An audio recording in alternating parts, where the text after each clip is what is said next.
This week in On the Go, what was Tampa's most robust public transit option a century ago is making a comeback, the streetcar. Going all the way back to 1920, when Tampa's population was around 52,000, the streetcar was the primary means of connecting job centers, retail services to the community. Hello and welcome to another episode of On the Go, the Bhide podcast, where we discuss the latest in transit and transportation throughout Tampa Bay. I'm your host, Bhide Communications Director Chris Jadek. In this episode, we are talking about not just any streetcar, but Tampa's TECO Line Streetcar, where ridership is growing and there are big plans for the future. Here to talk about that is Bhide, Mobility Director for the City of Tampa. Vic, welcome to On the Go. Thanks, Chris, and happy to be on. It's great to have you. To start, tell us a little bit about you. How did you come to work for the city, and what does your position entail as Mobility Director? Sure thing. So a quick background, I went to USF, Go Bulls, for my graduate degree in industrial engineering. So not related to transportation, but still related to systems, data, statistics, that kind of stuff. But as part of my graduate program, I did serve as a research assistant at Qatar, the Center for Urban Transportation and Research. I had the privilege of working with, stalwarts like Lisa Stays, Ed Mirchevsky, among others. So that was my start with transportation. As part of developing my thesis, I went to Hillsborough County for some traffic data. Ended up with an internship out there. Pete Brett hired me on. And that was it. I was in the transportation field since then. I've been with the city for about 9 years now. Started off in what is now the Smart Mobility Division, which oversees traffic signals and streetlights and all the things in the right of way that are powered, and worked my way through up to where we are today at the Mobility Department. Well, you've got a lot on your plate for sure. There's a lot that goes into mobility, but it's just so important to how we live and work in any community. The city and Mayor Castro are doing a lot to enhance mobility. Previously on this podcast, your colleague Brandon Campbell talked to us about micromobility and MOS, mobility as a service initiatives. Those are new innovations. And while innovation is also a part of the streetcar's plans, it's interesting to note the streetcar's roots in Tampa history. Can you give us some understanding on just how big a streetcar network Tampa used to have? Absolutely, and great question. So going all the way back to 1920, when Tampa's population was around 52,000, the streetcar was the primary means of connecting job centers, retail services to the community. So east to west, the streetcar ran from McFarland Park in West Tampa all the way to 7th Avenue and 36th Street in East Tampa. So that was the span, and that was the span of our streetcar suburbs, if you will. So north of the interstate, be it I-4, 275, if you look at those streetcar suburbs, to this day is a wonderful grid network of streets in the area. And all of that was served by the streetcar. The streetcar also went down Bayshore Boulevard.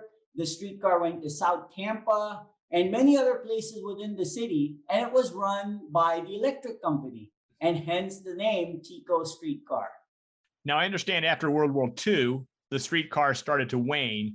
Was that because of the growing movement by many to live in the suburbs and away from the streetcar's urban core? Yes, absolutely. So post-World War II, when generally speaking, because of the GI Bill and because of the industrialization that was happening in the US, livelihoods started becoming better. Income started increasing. We were the industrial hub of the globe, as a result of which another revolution started happening, and that was the personal vehicle, the automobile boom.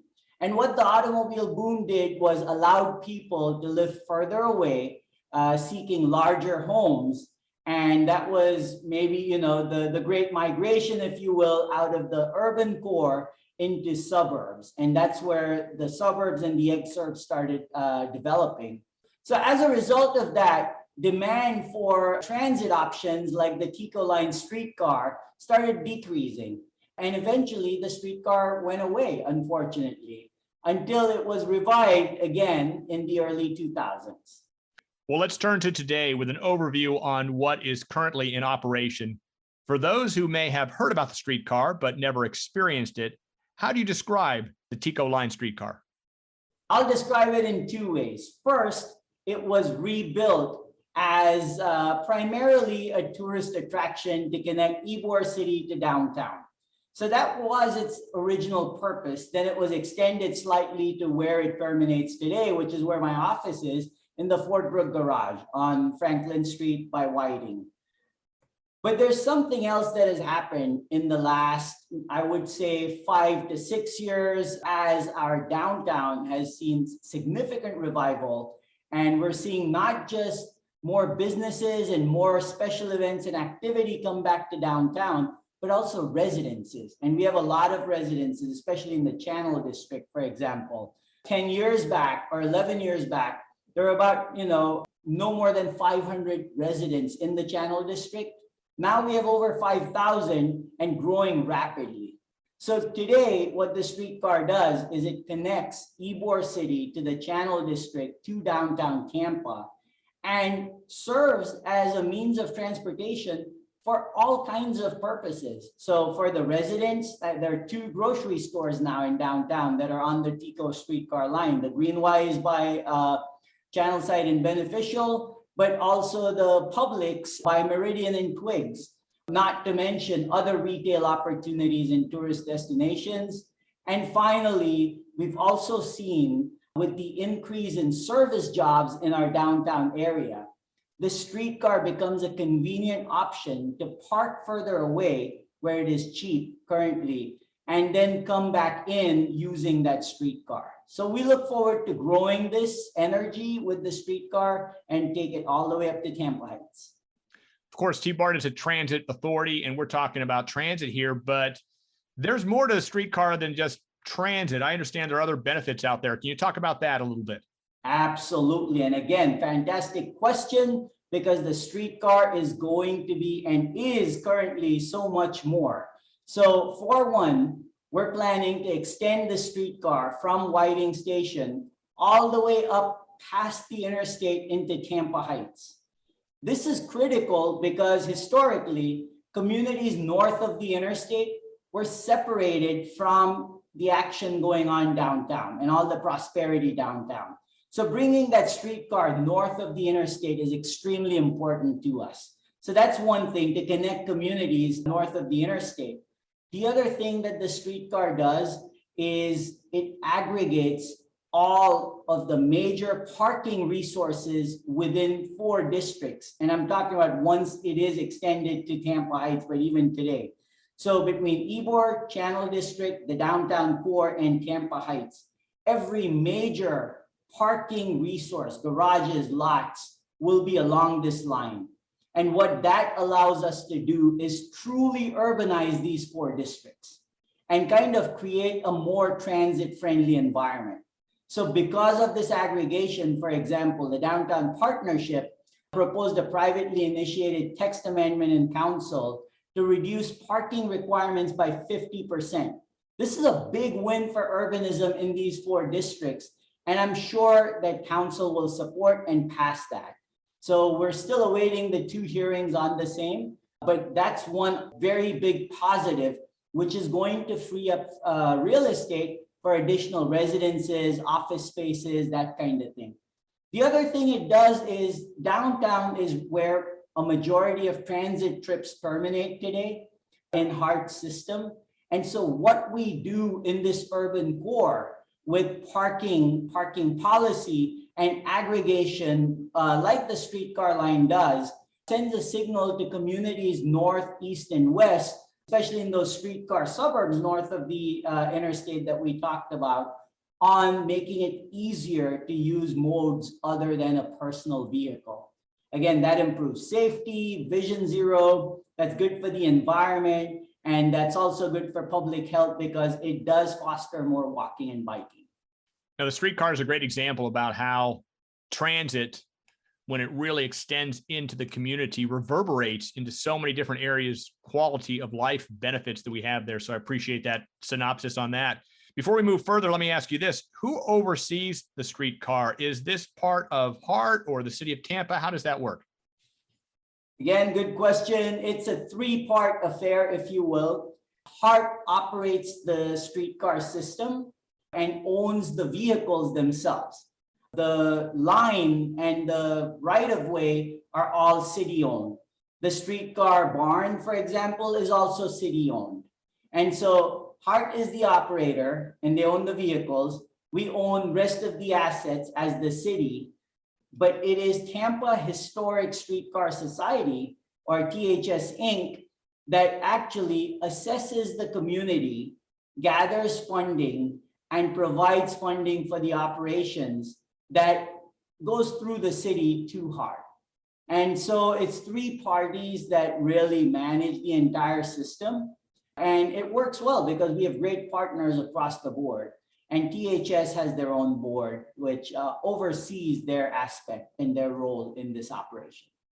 Very good. And for anyone who is listening and hasn't ridden before and is getting excited about what the possibilities are, we should note how much it costs to ride. The fare is $0 today. And we at the city are committed to keep it as such. And I have to give a shout out to FDOT and their grant that provides for half of the operating cost of the streetcar system. And then we work with the communities and CRAs in Ybor, Channel District, downtown, as well as the city themselves pitch in. And I shouldn't forget the downtown partnership pitches in as well. You know, it takes a village to make free fares happen, but we are committed to it because we're seeing record ridership. And I'll be happy to speak to the experience about riding it as well.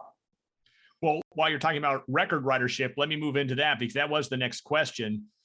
People are voting for the streetcar by their ridership and the demand. You had some record-setting numbers earlier this past spring. Can you tell us about that? Absolutely. So we're seeing a boom in streetcar ridership. And it's not just tourist activity. Yes, we've had a boom in tourist activity, but it's also construction workers that are parking further away and then they come into the urban core. It's also shoppers. We see people with, grocery bags in the streetcar. And there's commuters as well, as we have more and more residents in Ybor, in downtown, and in the Channel District. So we're seeing a wide variety of uses for the streetcar. In March, the ridership was 106,000. And in fiscal year 21, the streetcar's ridership was higher than the Sunrail ridership. And the Sunrail system is a 61-mile system. Ours is, just shy of 3 miles.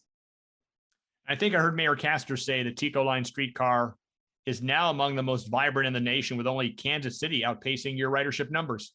That is correct. And that is a per mile number and not an aggregate number. But yes, per mile, we are the second best performing streetcar system in the nation. Some of the information you just provided leads me into the next question, talking about the reasons people ride. You talked about some of the most popular reasons about that. How does that information impact how you want to grow the system? Because I'm sure when you take a look at these plans, do we want to go here? Do we want to go there? You have to make some hard choices about what the priorities are.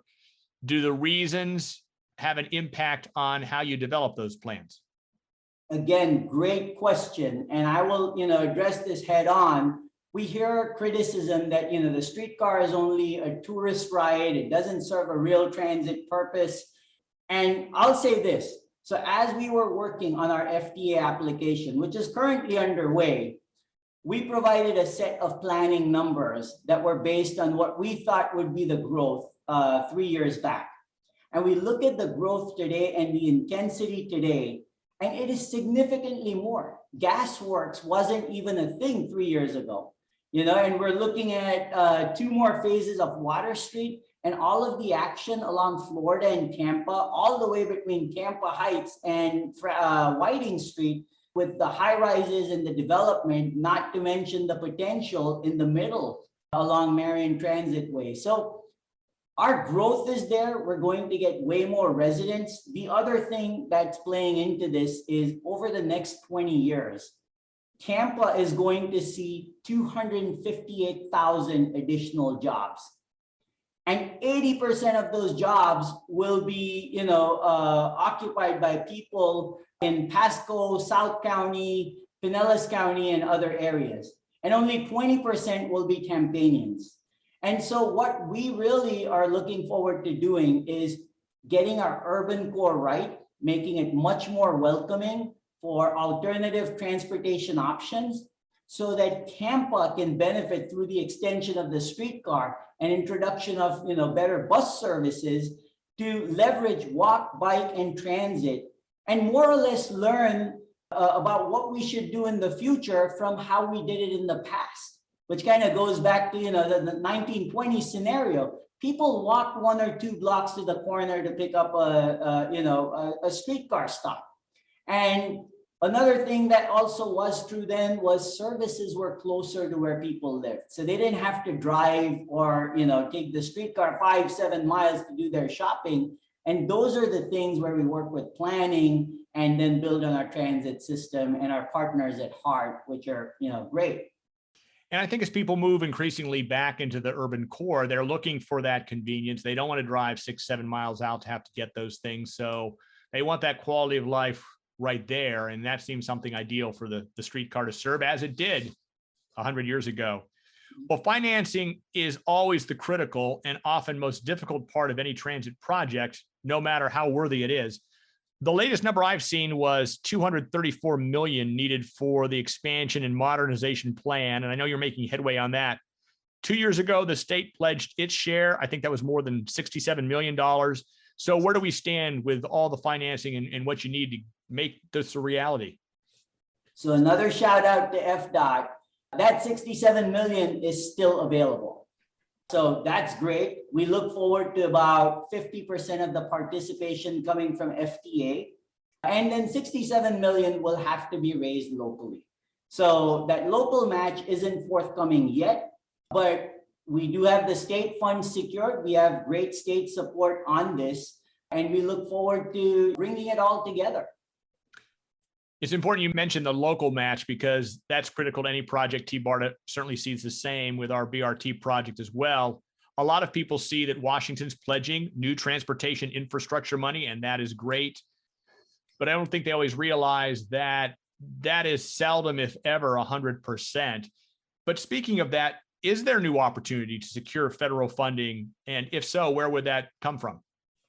Sure. So we're tracking, the bipartisan infrastructure law and all of the opportunities coming out from there, be it through our lobbyists in Washington or our representatives, and we have great cooperation across the board. We're also looking at other opportunities. Certainly, the funding piece is a challenge that needs to be addressed in order to get this, but we're also open-minded about phasing the project out if needed to make it happen. The main part or the goal here is to extend the streetcar, get it across the interstate into Tampa Heights so it can connect to lower income diverse communities and to provide the level of service that we're able to right now, 15 minutes. And then finally, to keep it free. Well, we have other public transit needs, of course. HART's underfunding is well documented. We at T-BARTA are working on a bus rapid transit project along I-275 that can help connect us regionally. And there have long been calls for rail, as other cities already have developed. All these transit systems are designed to complement and enhance each other. I take it you've also considered how the streetcar can complement and enhance other transportation options. Is that right? All of these options will be part of a system, and that's really important. And these parts serve different functions. So as I mentioned, in the 4-district urban core of Ybor, Tampa Heights, Channel District, and downtown, the streetcar does more than just move people around and serve as a transit function. It allows for the kind of urban policies that can then permeate region-wide. But it will be connected to bus systems. And our hope is that central to how we move around in Tampa is the bus, the humble bus. That is our best bet, and lots of service and frequent service is what really helps solves so many problems at once, beginning with equity, which is a critical need, especially in these inflationary times. Displacement, because transportation costs are very high in our region relative to other mid-sized cities, and there's a direct correlation to transit investment with that. Relative to sustainability with lower emissions, relative to quality of life with walk, bike, and health. The first mile, last mile walking is really what also improves outcomes. So be it public health, be it resilience, be it sustainability, or be it quality of life, the bus is going to be our backbone. We agree with you on that. We certainly need vibrant local transit. And if T-BARTA can help connect us regionally, that just makes the whole area even more vibrant. So where does this project stand now? You talked a little bit about how we need the local match. You're working on some things. Where are we and what's happening right now to turn this into a reality? So we're in the preliminary design phase right now. We know the alignment. We've studied many different options. We've taken it to the public, solicited some input from the public on all of it. Where this project stands right now with the FTA application is it's in the federal queue for funding.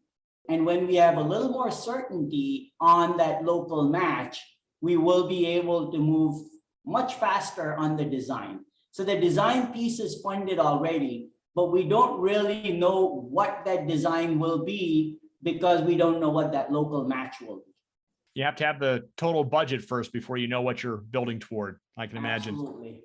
Before we wrap up, I'd like to ask you to change hats for a moment. Instead of being Tampa's mobility director, give us your perspective as a TECO Line Streetcar customer. How have you used it and what makes it a good experience? Oh, I use it all the time. Like I said, my office is right above Station 11, so it's really convenient. And the way I use it typically is I bike into work, and then if I have a meeting in Ybor, if I have a meeting at our traffic management center, if I have a meeting, along offices along the streetcar line, I just hop on. And it's a really easy hop on, hop off system. The other way I use the streetcar is when we have visitors. It's a great trip if you go to the convention center, enjoy around the restaurants and bars around that area, hang out at the Riverwalk, then hop on, then go to the Channel District and maybe go to the aquarium, and then end your day in Ybor City and enjoy some of the history and some of the environment and the entertainment there. So there's so much to do, not to mention on fall days when the weather is really nice, they bring out the breezer and the breezer is open, and it's just a great experience all the way around.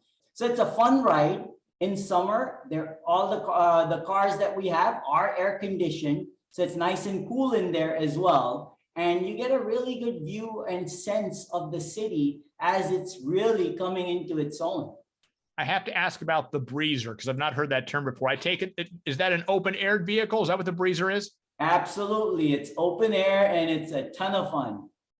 Well, for anyone who wants to share in this experience, and I think if anyone's listening, they got to want to get on board and ride it. I know I do. I know you have a lot of information likely posted online to help them plan a trip. Where would you advise them to go to get that information so they can experience what you've experienced? Sure thing. So Tampa Historic Streetcar Inc. has a website that has great information about the history, the schedule, the service itself. Hart's website also links to it, as does the city's website. So there are many ways to, find information. The easiest is just Google Tampa Streetcar.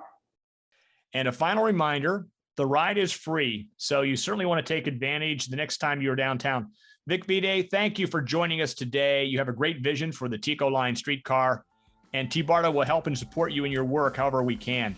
To our listeners, thank you for tuning in. I'm Chris Jadek, T-BARTA's Director of Communications, and you've been listening to On the Go, the podcast from the Tampa Bay Area Regional Transit Authority.